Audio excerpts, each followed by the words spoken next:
Hello, this is Dr. Harriet Fraad, bringing you Capitalism Hits Home, a show about how the capitalist system affects and warps our personal lives. It's brought to you by Democracy at Work. Today, I want to talk to you about the spirit level of the United States. The Spirit Level was a book written in 2009. It was a bestseller by Wilkinson and Pickett, and it was about how inequality in the United States creates all of these severe social problems and severe social suffering, and that the more unequal a society, the worse the suffering. Thomas Pickett and others have touched this topic, but they really went into it in 2009. And then again, this year, they came out not with a bound book, but with a monograph, which is The Spirit Level 15 at 15, because it's 15 years later than when they originally wrote The Spirit Level. And it shows that all the social suffering that we had in 2009, we have even worse 15 years later, and how the wealth inequality of the United States has hurt people terribly. We know that it's hurt people because there's a lot of hurt people. Even Trump's people are dissatisfied and hurt and angry that they blame women or people of color is pathetic, but one can see their dissatisfaction. And since he is so articulate and expressive of anger and dissatisfaction, he does capture them. However, that's no secret that Americans are dissatisfied and upset. January 6th is certainly an example, because one of the many things to go is trust between people, and our country is terribly polarized on a national political level and also on a minute day-to-day level. There was an article in the paper that some Black person tried to turn his car around in a white person's driveway, and the white person shot him. That people fear other people. They don't have a sense that we're all human beings together. Now, in the United States, in 1970, we were the most egalitarian nation in the whole world. Well, not the whole world, the whole developed world, the OECD countries. How did we get to be the worst? And what has happened here so that the 9 scourges of personal happiness have grown so terribly? And what are those? Well, first is the level of trust between people. You know, that people have a sense that other people are good, and that we have a sense that we're all Americans together. No, that's not happening. We're really terribly polarized. Another thing is mental illness. 1 in 3 adolescents has a diagnosable mental disease. In other words, they're very unhappy. 1 in 5 women are taking some kind of mood-altering drug, like Prozac, to make them tolerate their lives, or Xanax to keep the anxiety back. 1 out of 20 men are doing that. Every week, we have several mass shootings in the United States.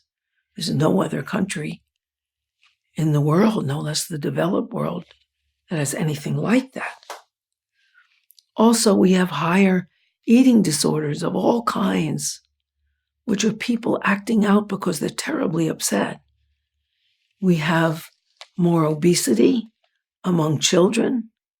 Almost a third of children are overweight or obese because people eat for comfort. In the case of children, they're home alone. Their parents don't want them to cook because they could create a fire, so they eat big bags of junk food, Cheetos, Fritos, Doritos, and so on.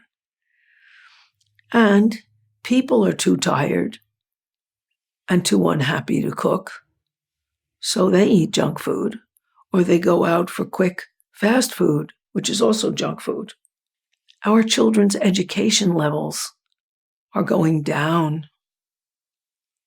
It used to be that at least half of American kids were reading at grade level. Now it's far less. It used to be that just about a little over a third were on grade level in math. Now it's less. There are more teen births because children don't know about sex education and don't know how to protect themselves because they're not taught. There's more suicides, 3 times more suicides of males than females, but suicides have jumped. Homicides are up, where people are killing each other. Imprisonment rates are way up because obviously putting people in jail doesn't change the social forces that make people feel terrible and act out or join gangs to have some kind of continuity and acceptance and have to prove themselves in gangs by shooting other people. We also have the least social mobility. That the idea that if you work hard, you can get somewhere in the society, that's less and less. People go to good schools because their parents can afford it, or in terms of legacy admissions, because their parents and other family members have gotten in, or in the case of people like Trump's son-in-law, who got into Harvard, but his father had just given $2 million before he was accepted. So money talks very loudly. And it's very hard to get somewhere beyond where your parents were in the United States. In addition, now, the top 10% own 74%, just about 3/4 of everything in America. The land, the property, the housing, the money, the stocks, the food sources. So when they say we're doing fine, the stock market is booming, well, 1/10 of the American population has any stocks. So that means, okay, maybe that 10% is doing well, but not the rest of the 90. Half of Americans don't even have $500 in case of a kind of daily emergency. A tooth cracks over breakfast and they need to go to the dentist and get it replaced. Or a car has an expensive problem breakdown. One needs 2 more tires, let's say. That's $500 right there. Or they need the first and last month's rent on a new place because the rents have gone up so much. They don't have it. What happens when a society is so unequal as ours is? Well, the symptoms are what I read you before. All those personal illnesses and destructions, which are the level of trust is down, mental health problems abound. I could testify to that. You can't walk 5 blocks in New York without seeing someone who's totally insane, raving. Life expectancy is down. People are dying younger and younger in America every year. And our infant survival rate is less than that of a poor country with a good medical system, like Cuba. People are obese or emaciated, but mainly obese. We have more teen births than any other developed country, more homicides, more people in prison, and less of a chance for people to make it whose parents weren't already privileged. Another sad thing that's happened is that people's unhappy circumstances are blamed on their individual choices. You made bad choices in your life. Your family wasn't supportive enough. You didn't try hard enough. As if the problem is all individual. Now, there's an individual component, but it's hardly all individual. In 1970, people weren't all individually different from what they are in 2009 or 2015. But they're trying to make it all a cause of shame and failure on a personal level. The bottom line is American people are suffering and they feel like failures. They also feel ripped off because, of course, they are. Every 2 seconds, there's another ad pushing you to buy something as if it would make you happy or fulfilled, when, of course, it isn't. When I tried to look at what happened, why are we in such terrible shape? Why are we in worse shape than our European and other developed counterparts? Well, it started really in the 1950s with the McCarthy anti-communist period. What happened was that during the Depression and World War II, when FDR, Franklin Delano Roosevelt, was president, and the Depression happened, there were huge social movements led by socialists and communists and leftists of all kinds.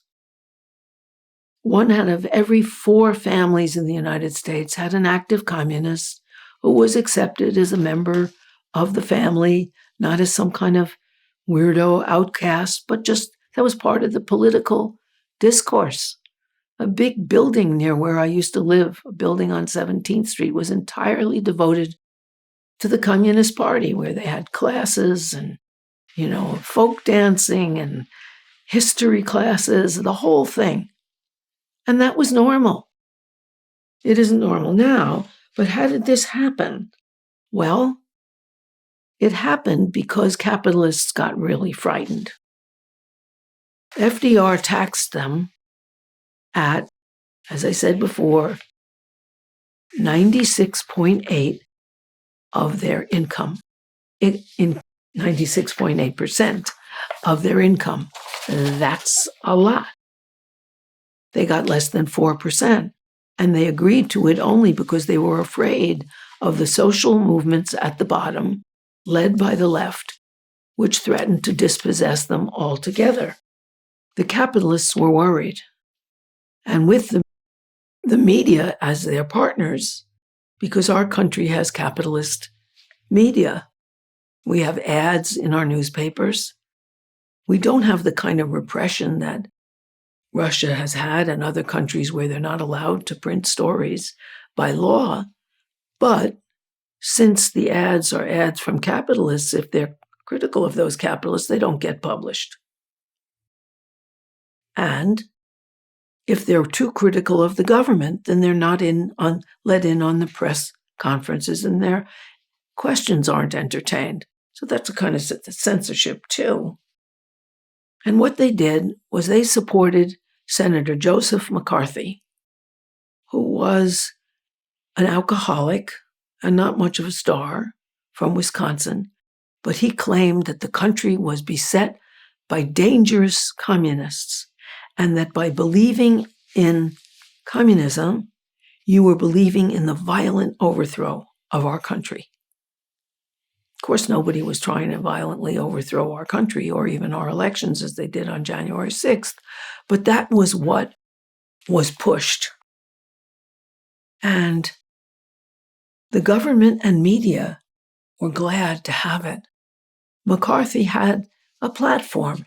He was the head of the Senate Permanent Committee on Investigation, which used to investigate fraud and dishonesty, but he devoted it entirely in investigating and punishing members of the Communist Party. They called hundreds of hearings, equating communism just being in the party or being near the party with treason. It's interesting because they put people in jail, they deported foreigners, they went to people's jobs and told the bosses that they were hiring communists and to fire them. They demanded loyalty oaths to the United States as an antidote supposedly to communists. They had a blacklist so that some of our best directors like Dalton Trumbo could not put out films in their names because they were suspected of being communists. Popular comedians like Zero Mostel, who was later on in once they got over this anti-communist stuff, in Fiddler on the Roof, were blacklisted. They couldn't perform. Same with musicians and artists. They were all on trial for being suspected communists, and they got some people to rat out other people because they equated believing in communists or reading communist books as equivalent to trying to overthrow the government, even though they never did that. Joseph McCarthy was unrestrained. He had these hearings without consulting the other people on his committee, so the Democrats all quit, and a lot of the Republicans just stopped going.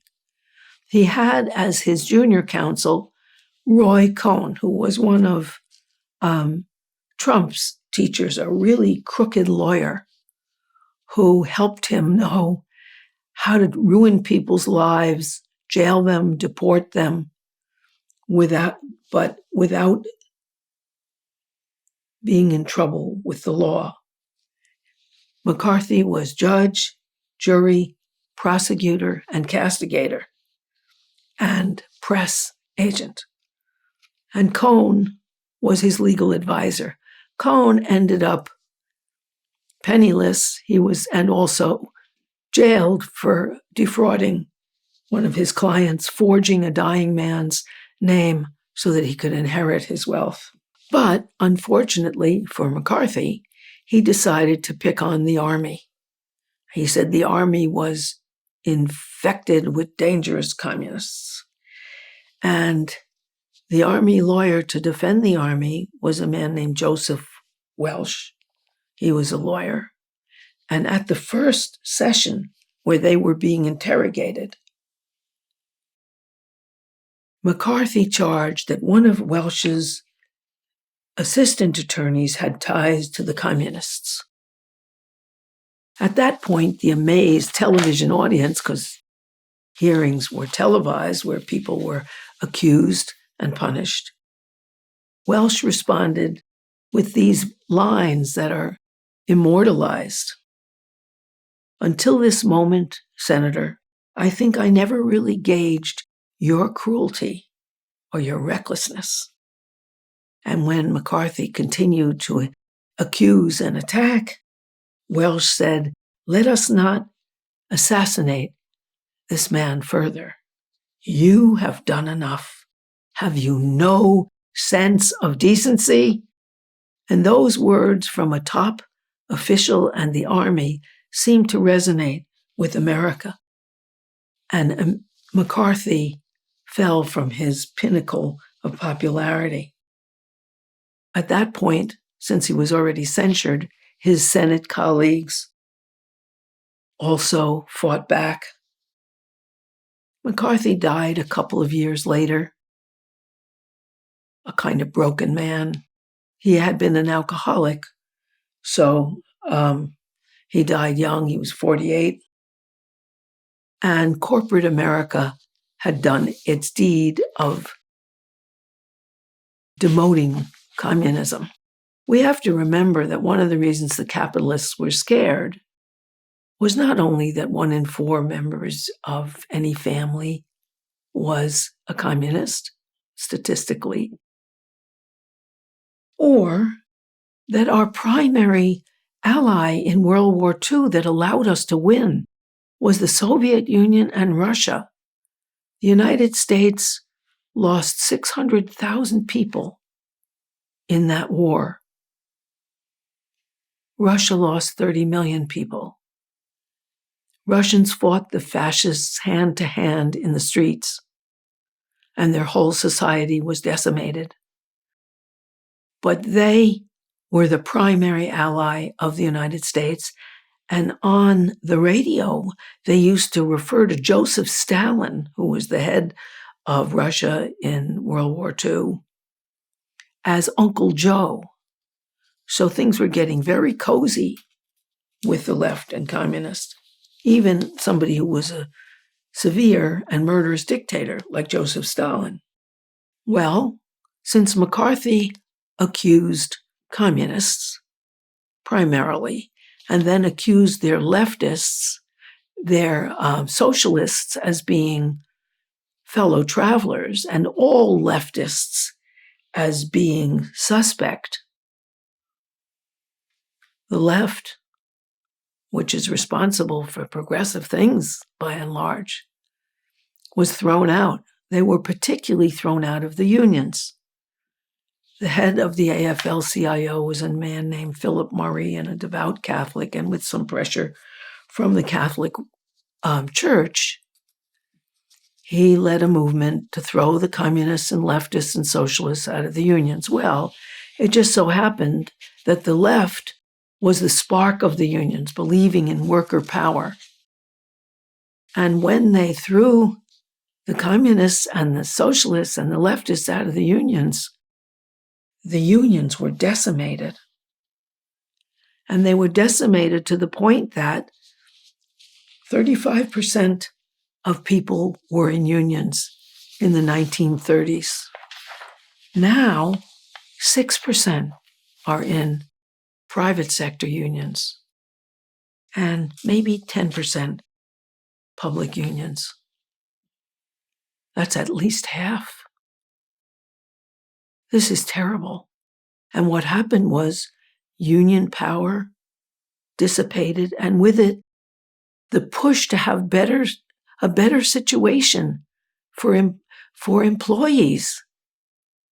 In addition, because we didn't have a powerful left anymore, the United States capitalists were allowed to outsource production to places that had a cheaper cost for them, that paid their lawyers minimally, paid their workers minimally. The highest paid workers are in China, $3.10 an hour, whereas an American worker is $28 an hour on average. So that they made even more money. They outsourced well-paid union jobs to countries that have low pay, no ecological protections or very weak ones, and no benefits. And they came back with their billions of dollars and bought the American political system. Because unlike our compatriots in developed countries, like France and Germany and all the Scandinavian countries and the Netherlands, they were allowed to outsource. All those other countries don't allow outsourcing, as I've said before, because it really blew my mind. In Sweden, if you want to outsource your factory and close it down, you have to get every single worker an equivalent job. So it's easier for them to change what they produce than to outsource. Because of that, American capitalists were unchallenged, and they've had a true heyday. And the mass of American people are suffering. Low union membership means low pay. Low pay means a less good standard of living. Plus, at the same time, because the capitalists outsourced the jobs, in order to live, women had to work, white women, I should say, black and minority women have always had to work. But white women had to join their black sisters at the workplace in order to live. And that meant that when they came home, they couldn't stand having all the housework, the customary child care, the emotional care for men, the sexual care for men, the social care for men and children, connecting them and protecting them and looking out for them. And men became very angry and upset. And the divorce rate spiked. The divorce or separation rate is now about 70% of legal and extra legal expenses. Divorces. And so you really have the quality of life of Americans descending. That's why the spirit level is so low. That's why people try to restore their manhood with gun ads that say, restore your manhood, get a gun, because they feel unmanned. They can't have a full-time female servant at home because women have to work. Their imprisonment rates are high. Their social mobility is high. Their personal problems are high. And so they were in bad shape. And that's why. And for the first time in history, the majority of women are single. They're single because they can't stand the second shift. And even though people like J.D. Vance, nicknamed Just a Dick Vance, says that women without children are dried up cat ladies, we now have the greatest cut in the birth rate of any of the developed world because people don't even want to have children. They can't. They're tired. They don't have the money. They don't have the future to give to their children. And so that's why the spirit level here is so low. I think that's also why people are animated and spirited and hopeful, because instead of having two dying old men running that symbolize our dying society, we have younger, more vital, more humane candidates. Capitalist corporate greed destroyed the quality of life of America. Capitalist corporate greed is at the base of why the spirit level here is so low. And the hope here is organizing to create a more humane nation. And that we have to do by following the French example. Although they all expected the fascists to win the majority of the votes in the last French election, the left won because they had what was called the new left front, the new progressive front, because the new united left front, because in France, the progressive unions got together with the pro-Arab rights movement, with the feminist movement, with the LGBTQIA movements, for the tenants' rights movement, with the climate justice movement, together, and they won. And I think we can reverse this terrible capitalist damage if the United States progressive people unite in a progressive left front movement, a popular front movement. There's the hope, and I think some of that is rubbing off on Harris Walsh, who have a new hope, or at least are advertising one. At any rate, thank you very much for listening and watching, and I'm hoping that you continue, and also that you send whatever reactions you want to share to democracy@work.info. Thank you very much. Goodbye for now.